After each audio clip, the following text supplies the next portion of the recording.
في ناس كتير فاكرة ان النجاح محتاج فكرة عبقرية او حظ او انك تلاقي السر اللي محدش يعرفه، بس الحقيقة مختلفة تماما. في مبدأ بسيط جدا لو فهمته وطبقته صح ممكن يغير مستقبلك كله، وهو انك تعمل اكتر بكتير مما انت متخيل. الفيديو ده مش عن الشغل بذكاء ولا عن الاختصارات، الفيديو ده عن الحاجة اللي اغلب الناس بتتجنبها رغم انها السبب الحقيقي ورا اي نجاح كبير. ولو انت حاسس انك واقف مكانك او مش عارف توصل للي انت عايزه، فخليني اقولك ان يمكن المشكلة مش انك محتاج حاجة جديدة، يمكن المشكلة انك لسه ما عملتش الحاجة اللي انت بتعملها كفاية. في الفيديو ده هتفهم ليه كلمة المزيد مش مجرد اختيار، ده ممكن يكون اقوى سلاح عندك علشان تكسب في شغلك وفي فلوسك وفي حياتك كلها. انا شريف ودي قناة شريف يستثمر، القناة اللي بتبسط لك الفلوس والاستثمار وكمان بناء العقلية اللي تخليك تكبر فعلا مش بس تفضل تحلم. خليني ابدأ معاك بسؤال بسيط جدا، ليه اغلب الناس رغم انها بتشتغل وبتحاول بتفضل مكانها؟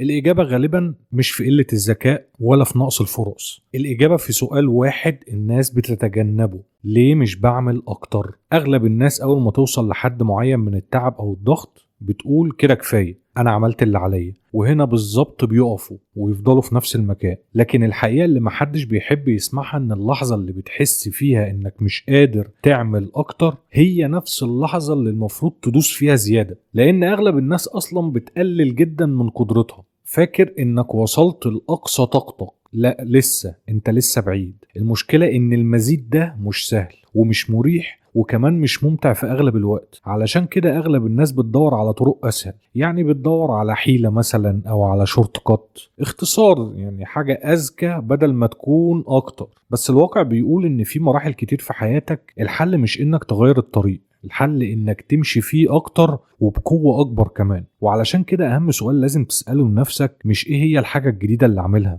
لكن السؤال الصح هو ازاي اعمل اكتر من اللي بعمله دلوقتي. خليني اقول لك فكرة ناس كتير بتستهون بيها لكنها من اقوى الحاجات اللي ممكن تغير نتائجك تماما، وهي قوة الكمية. في اعتقاد منتشر انك لازم تعمل حاجة مميزة جدا او ذكية جدا علشان تنجح، بس الحقيقة ان في حالات كتير جدا اللي بيكسب مش الاذكى، اللي بيكسب هو اللي بيعمل اكتر. كل ما تزود عدد المحاولات كل ما بتزيد فرص ان حاجة منهم تظبط، وكل ما تزود الانتاج كل ما تزود احتمالية انك توصل لنتيجة اكبر. الفكرة ببساطة ان الكمية ليها قوة خاصة بيها، يعني لما تعمل حجم شغل ضخم جدا النتائج بتبدأ تظهر بشكل مختلف تماما، مش لان كل محاولة ناجحة لكن لانك بتدي لنفسك فرص اكتر بكتير من اي حد تاني. المشكلة ان اغلب الناس بتفكر انها بتعمل كتير لكن في الحقيقة حجم شغلها قليل جدا مقارنة باللي مطلوب فعلا. ممكن تكون بتنزل محتوى كل فترة مثلا او بتجرب حاجة كل شوية وبتحس انك شغال طول الوقت، لكن الحقيقة الفرق بينك وبين اللي سابقك مش بسيط، الفرق غالبا في حجم الشغل نفسه. الناس دي مش بتشتغل ضعفك ولا حتى 3 أضعاف، احيانا بيشتغلوا 10 او 20 او حتى 100 ضعف، واكيد انت عارف وشايف الكلام ده كويس. وعشان كده النتائج بتكون مختلفة بالشكل الكبير ده. فبدل ما تسأل نفسك انا بشتغل وبعمل حاجة كويسة ولا لا، ابدأ اسأل انا بعمل قد ايه فعلا من الحاجة دي، لان في مراحل كتير الكمية لوحدها كفاية انها تقلب اللعبة لصالحها. طيب خلينا نكون صراحة بقى دلوقتي مع بعض شوية، وعايز اقولك ان كل الناس تقريبا بتقول انها عايزة حاجة تبقى ناجحة، عايزة حاجة تبقى مميزة، بس السؤال الحقيقي هل انت مستعد تعيش حياة مختلفة علشان توصل لده؟ لانك ببساطة ما ينفعش تبقى شخص استثنائي وانت عايش حياة عادية. لو هدفك انك تبقى من 1% المتفوقين في الحياة وفي الشغل، ده معناه انك لازم تبقى احسن من 99% من الناس التانية. ولو عايز تبقى من القلة دي فالموضوع اصعب بكتير، وده مش بيجي بالحظ ولا بالكلام، ده بيجي بتصرفات مختلفة تماما عن الناس العادية. انت هتحتاج يا صاحبي تشتغل في وقت الناس بترتاح فيه، هتضحي بحاجات ناس تانية شايفاها اساسية، ولازم تقبل ان في ناس مش هتفهمك اصلا، وممكن اصحابك يشوفوك انك بتتغير، ممكن يقولوا عليك كده مبالغ فيه او متشدد، وممكن حتى يحاولوا يرجعوك لنفس المستوى اللي هم فيه اللي انت كنت فيه قبل كده. ودي كلها امور طبيعية، لان اي حد بيخرج عن المألوف الناس بترفضه في الاول، بس الحقيقة انك لو حاولت ترضي كل الناس عمرك ما هتوصل لاي حاجة كبيرة. الاخر النجاح يا صاحبي ليه تمن، والتمن ده غالبا بيكون انك تعيش بشكل مختلف. مش لازم حياتك تبقى احسن في نظر الناس، لكن لازم تبقى مختلفة كفاية علشان توصلك لمكان مختلف. ده امر منطقي، وعشان كده لازم تسأل نفسك سؤال واضح جدا: هل انت فعلا مستعد تدفع التمن ده، ولا انت عايز النتيجة من غير تغيير؟ خليني اقولك على واحدة من اخطر الغلطات اللي بتعطل ناس كتير جدا: انك تفضل تغير طول الوقت بدل ما تزود اللي انت شغال فيه اصلا. كتير من الناس اول ما حاجة تبدأ تمشي معاهم شوية يروحوا يقولوا طب نجرب حاجة جديدة احسن، ويبدأوا يغيروا في الطريقة او الاستراتيجية او النظام كله. بس اللي محدش بياخد باله منه ان اي تغيير ليه تمن، واغلب الوقت التمن ده بيكون خسارة في الاداء للحاجة الاولانية اللي نجحت معاك. كل ما تغير حاجة بتبدأ من اول وجديد، بتتعلم وبتتلخبط وبتغلط وبتضيع وقت وطاقة، وفي الاخر ممكن ترجع لنفس النتيجة او حتى اسوأ كمان. يعني ببساطة انت بتخسر كتير بشكل شبه مضمون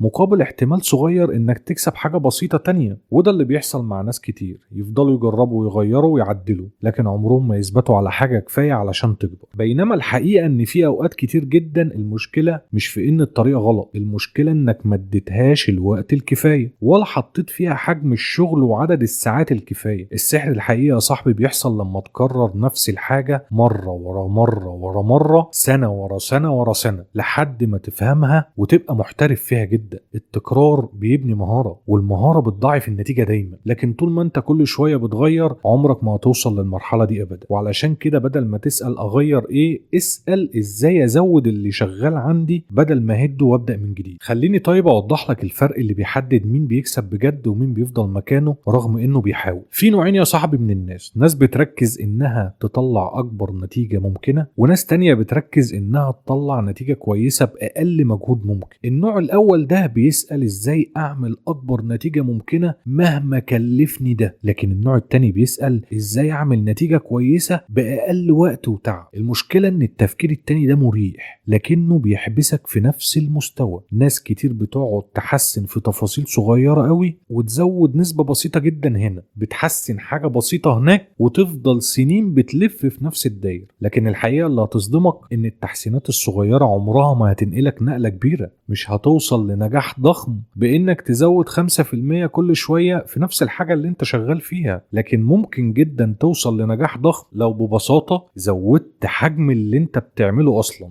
يعني بدل ما تقعد تحاول تخلي الحاجة مثالية، خليها بس اكتر شوية. بدل ما تحاول تعصر اقصى نتيجة من مجهود قليل، زود المجهود نفسه في الشغل بتاعك. لان في النهاية اللي بيكسب مش اللي بيشتغل بأذكى طريقة بس، اللي بيكسب هو اللي بيجمع بين انه يشتغل كويس ويشتغل كتير. وعشان كده اسأل نفسك: هل انا مركز اطلع اقصى نتيجة عندي، ولا بس بحاول اريح نفسي وانا بشتغل؟ وفي النهاية لو في فكرة واحدة بس تطلع بيها من الفيديو ده، خليها اللي انا هقولها لك دي. مفيش سر مخفي ومفيش طريقة سحرية، في حاجة واحدة اغلب الناس بتتجاهلها، وهي انها تعمل اكتر محاولات واكتر شغل واكتر التزام على المدى الطويل. لو ركزت انك تطور نفسك وما تبطلش وتزود حجم اللي بتعمله كل يوم، فالنتيجة لازم هتيجي حتى لو متأخرة شوية. واوعى تستنى الحافز، ابدأ اشتغل فورا والحافز هيجي بعد كده. ولو وصلت لحد هنا يا صاحبي فاكتب لي في الكومنتات هعمل اكتر، علشان اكون عارف انك فعلا ناوي تطبق مش بس تسمع. وما تنساش تعمل لايك للفيديو واشترك في القناة علشان توصلك فيديوهات زي دي تساعدك تكبر ماليا وتفهم اللعبة صح. واشوفك في الفيديو اللي جاي على خير.